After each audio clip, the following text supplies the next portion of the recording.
के बारे में चर्चा करेंगे। अब उनके पक्ष और विपक्ष के बारे में भी हम बातचीत करेंगे।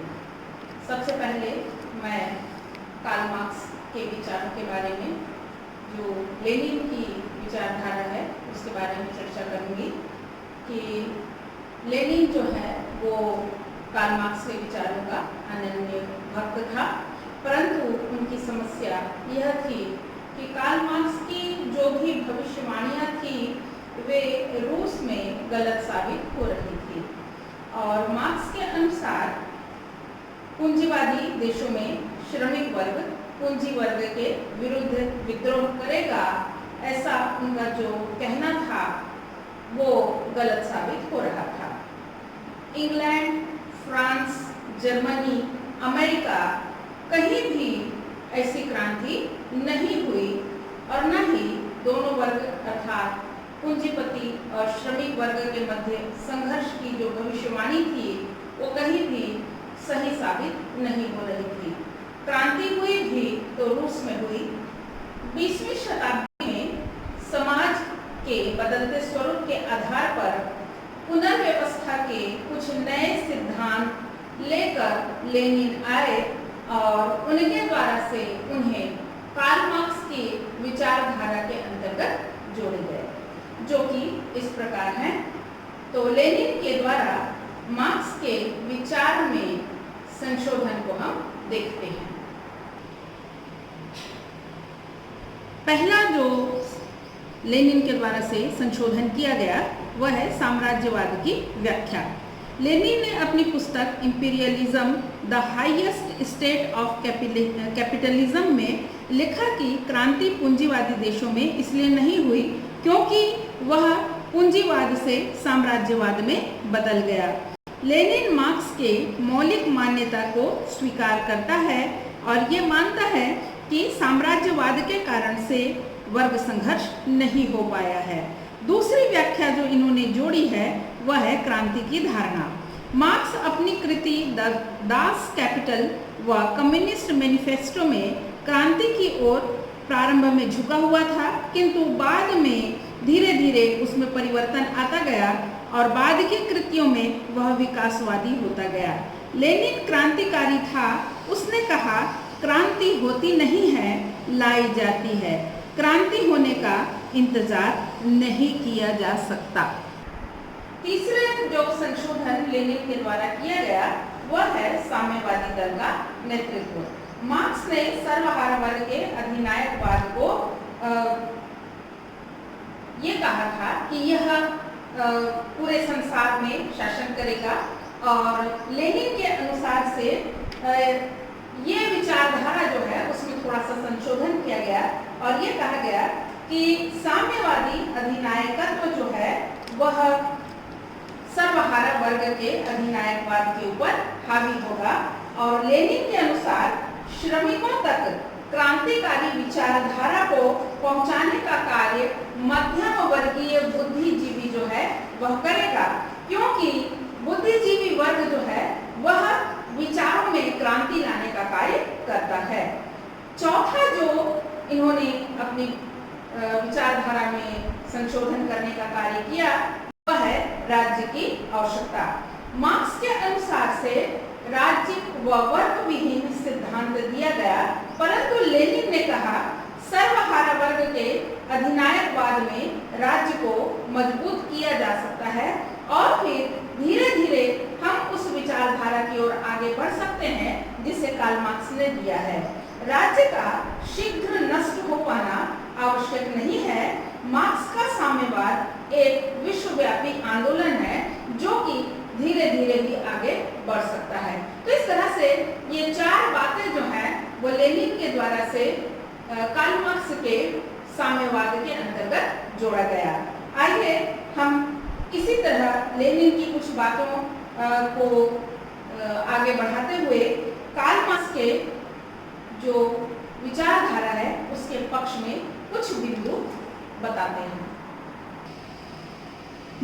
पहला बिंदु जो कार्ल मार्क्स के विचारधारा के पक्ष में आता है वह है मार्क्सवाद सामाजिक अर्थव्यवस्था के सत्य का यथार्थ दर्शन है। मार्क्स ने अत्यंत ही वैज्ञानिक व तार्किक ढंग से समाज के वर्ग भेद को प्रस्तुत किया और आज के समाज में हम इसे सुविधा भोगी व सुविधाहीन वर्ग कह सकते हैं। दूसरे जो इनके पक्ष में हम विचार प्रस्तुत करते हैं वह है मार्क्सवाद के अतिरिक्त मूल्य का सिद्धांत एक तथ्य है। यह सिद्धांत श्रमिकों के श्रम का महत्व व भूमिका को स्थापित करता है। इसके अंतर्गत हम ये बता सकते हैं कि किस तरह से पूंजीपति पूंजी वाला हो जाता है और श्रमिक वर्ग जो है वो गरीब हो जाता है। तीसरी बात जो कार्ल मार्क्स के पक्ष में हम कहते हैं वह है वर्ग व राजविहीन समाज एक आदर्श रूप है। यह समानतावादी है, शोषण विहीन राज्य के बारे में बात करता है। इससे व्यक्ति को न्याय, व्यक्तित्व का विकास, गरिमा की रक्षा आदि जो है वो हो सकती है। चौथी जो बात हम इनके पक्ष में कहते हैं वह है राजनीति का धर्म से अलग रहना आवश्यक है। इतिहास गवाह है कि धर्म जब जब भी राजनीति पर हावी हुआ है तब तब राज्य का अंत हुआ है या राज्य के अंदर क्रांति पैदा हुई है। तो कार्ल मार्क्स ने धर्म को अफीम बताया है और इन्होंने कहा है कि धर्म के नाम पर व्यक्तियों पर अत्याचार और उनके हितों की उपेक्षा हमेशा की जाती रही है और राज्य को धर्मनिरपेक्ष बनाना जरूरी है। पांचवी बात जो इनके पक्ष में हम कह सकते हैं वह है मार्क्सवाद का आधार वैज्ञानिक है, क्योंकि आज का युग वैज्ञानिकता या विज्ञान के ऊपर टिका हुआ है और हम विज्ञान के आधार पर ही सही और गलत का निर्णय करते हैं। तो व्यवस्थित व आधुनिक तथ्य के आधार पर इस सिद्धांत को बनाया गया है। कार्ल मार्क्स ने पूरी तरह से अपने सिद्धांतों का अध्ययन किया, उसके पश्चात उसने अपने विचारों को प्रस्तुत किया। छठवीं बात जो इनके पक्ष में है वह है श्रमिकों में एकता व चेतना को जागृत किया गया। क्योंकि यहाँ पर श्रमिक वर्ग को शोषित वर्ग बताया जा रहा है, तो अपने अधिकारों के लिए लड़ने के लिए या अपने अधिकारों की बात को उठाने के लिए यह आवश्यक है कि श्रमिक वर्ग जो है वह एकत्रित हो, जागृत हो और अपनी आवश्यकताओं और अपनी बातों को रखने के लिए एक हो, तभी हम अपने मांगों को समुचित रूप से पूंजीवादी वर्ग के सामने रख सकते हैं। तो इस प्रकार से यह है कार्ल मार्क्स के पक्ष में कुछ बिंदु। अब हम इनके विपक्ष में यानी कि कार्ल मार्क्स के विपक्ष में कुछ बिंदु रखेंगे। मार्क्स के विचारधारा के विपक्ष में जो पहला बिंदु आता है वह है लोकतंत्र का विरोधी था। साम्यवादी विचारधारा में साम्यवाद के खिलाफ बोलना, लिखना, प्रचार करना व्यवस्था विरोधी माना जाता था और इसके अंतर्गत ये कहा गया है कि ये सारी चीज़ें जो हैं वह प्रतिबंधित हैं, पर लोकतंत्र में हर व्यक्ति जो है मुखर होकर के अपने विचारों को रख सकता है। दूसरा बिंदु जो इनके विपक्ष में आता है वह है राज्य व वर्ग विहीन संकल्पना गलत है। सर्वहारा वर्ग की तानाशाही आएगी यह संभव नहीं है, क्योंकि संसार वर्ग विहीन हो जाएगा, राज्य विहीन, सीमा विहीन हो जाएगा। तो ऐसी परिस्थिति में विश्व का व्यवस्था कैसे और किस तरीके से चलेगी इसके बारे में बात करना संभव नहीं है। तीसरी बात जो यहाँ पर आती है वह है धर्म की आलोचना अतिशयोक्तिपूर्ण है। धर्म से हमें प्रेम, सहिष्णुता, दया, मानवता, सत्य आदि का ज्ञान और पाठ मिलता है और धर्म के बिना हम सभी अधूरे हैं। तो इसलिए धर्म का होना भी अनिवार्य है। चौथा बिंदु जो इनके विपक्ष में आता है वह है वर्ग संघर्ष अवास्तविक है। आज तक कहीं भी वर्ग संघर्ष की कोई भी घटना देखने को नहीं मिली है। लेनिन ने कार्ल मार्क्स के इसी विचारधारा के असफलता के अंतर्गत ये कहा कि संसार में कहीं भी वर्ग संघर्ष नहीं हुआ, खासकर जहां पर पूंजीवादी व्यवस्था थी और साम्यवादी देश रूस में क्रांति हुई। तो इस प्रकार से वर्ग संघर्ष जो है अवास्तविक है, क्योंकि पूंजीपति वर्ग और सर्वहारा वर्ग अर्थात श्रमिक वर्ग जो है अब दोनों तालमेल के साथ कार्य करने लगे हैं। पांचवा जो बिंदु यहाँ पर आता है वह है मूल्य निर्धारण में श्रम की भूमिका। तो किसी भी वस्तु के मूल्य का निर्धारण जो है वो केवल श्रम के आधार पर नहीं होता है। श्रम जो है वह एक तत्व है, किंतु अर्थशास्त्र की व्यवस्था मांग और पूर्ति के आधार पर भी वस्तु का मूल्य जो है वो निर्धारित होता है। तो इस प्रकार से कार्ल मार्क्स का ये कहना कि किसी भी वस्तु का मूल्य जो है वो श्रम के आधार पर निर्धारित होता है, यह गलत साबित हुआ। छठवीं बात जो यहाँ पर कही गई है वह है इतिहास का निर्धारण आर्थिक तत्व से हुआ है, यह गलत है। यहाँ पर हम देखते हैं कि इतिहास में कई बार ऐसी घटनाएं आई हैं, ऐसे परिवर्तन आए हैं जिसमें केवल आर्थिक तत्व ही नहीं अन्य बातों को लेकर के भी परिवर्तन आया है। जैसे शक्ति का प्रदर्शन करना, अपना यश लोगों तक प्रचारित करना, राजनीतिज्ञों की महत्वाकांक्षा, धर्म का प्रभाव फैलाना आदि बातों को लेकर के भी इतिहास में अनेक प्रकार के परिवर्तन आए हैं।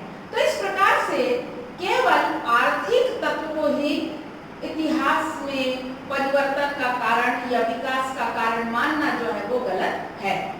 आइए अब हम अंतिम तत्व की ओर चलते हैं और वो है कार्ल मार्क्स का राजनीतिक चिंतन में देन।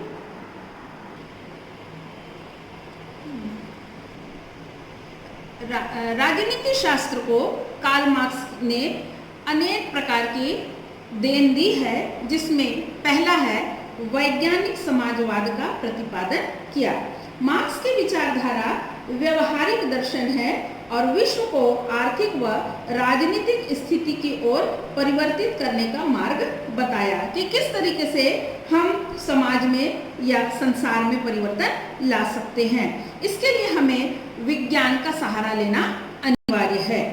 दूसरा जो विचारधारा या इनकी देन हम कह सकते हैं वह है इतिहास की आर्थिक व्याख्या। इसे अपूर्ण माना गया है, परंतु समाज में आर्थिक तत्व महत्वपूर्ण होता है और हम ये देखते हैं कि अनेक प्रकार के हमले, अनेक प्रकार के क्रियाकलाप जो कि आर्थिक गतिविधियों के कारण से संसार में हुए हैं वह इतिहास में दर्ज है। और इतिहास ये बताता है कि कई बार ऐसी क्रियाएं जो केवल आर्थिक रूप से ही परिवर्तन लाई हैं। तीसरी जो देन इनके द्वारा से दी गई है वह है आर्थिक तत्व का पूर्ण अध्ययन। इन्होंने आर्थिक तत्व का पूर्ण अध्ययन किया है और इस अध्ययन के माध्यम से ये बताया कि समाज में यदि हमें समानता लाना है या लोगों को अर्थव्यवस्था से जोड़ना है तो आर्थिक समानता हमें लानी होगी और इसके लिए संघर्ष करना अनिवार्य है। कार्ल मार्क्स की चौथी देन जो राजनीतिक जगत को है वह है पूंजीवाद का सूक्ष्म निरीक्षण व विचार। समाज की व्यवस्था को जन्म देने में पूंजी का योगदान होता है और हम देखते हैं कि समाज जो है वह पूंजी के आधार पर भी बटा हुआ है। तो इस प्रकार से हम ये मान सकते हैं कि पूंजीवाद जो है वह भेद करने में सहायक है। पांचवा जो इनके द्वारा से देन दिया गया वो है श्रमिकों को अपने अधिकार के प्रति जागृत करना। इन्होंने श्रमिकों को यह बताया कि वह दबे कुचले पीड़ित नहीं है, उन्हें भी अपने अधिकारों के लिए लड़ना होगा, क्योंकि पूंजीपति जो है वह अकेला अपने पूंजी का निर्माण नहीं कर सकता, उसमें श्रमिकों का भी योगदान है। ये सही है कि आज मशीनें आ गई हैं, पर अब तक भी बहुत से काम जो है वो श्रमिकों के द्वारा से किए जाते हैं। तो इस प्रकार से श्रमिकों को उनके अधिकारों के प्रति जागरूक करना भी कार्ल मार्क्स के विचारों के द्वारा से ही संभव हो पाया। साम्यवाद का स्वरूप आज चाहे जो भी हो, चाहे जितनी भी त्रुटि व दोष कार्ल मार्क्स के विचारों में हो, किंतु इसके माध्यम से मार्क्स ने दलितों, पीड़ितों व श्रमिकों में स्वाभिमान की भावना जागृत की, उनमें उत्पन्न की, और उसने जागृति का एक तूफान जो है वो पैदा किया। यह भी सत्य है कि क्रांति के भय से पूंजीपति वर्ग जो है वह सजग हो गया और उसने श्रमिकों को सुविधाएं प्रदान करना प्रारंभ कर दिया। विश्व में असंख्य श्रमिक और पीड़ितों के लिए साम्यवाद आशाओं का एक नया संदेश लेकर आया, और इस विचार के अंतर्गत प्रोफेसर E.C.A. मैलिकमैन ने अपनी पुस्तक इकोनॉमिक इंटरप्रिटेशन ऑफ हिस्ट्री में लिखा है कि मार्क्स से बढ़कर मौलिक, शक्तिमान और तीक्ष्ण बुद्धि वाला व्यक्ति आज तक पैदा नहीं हुआ। धन्यवाद।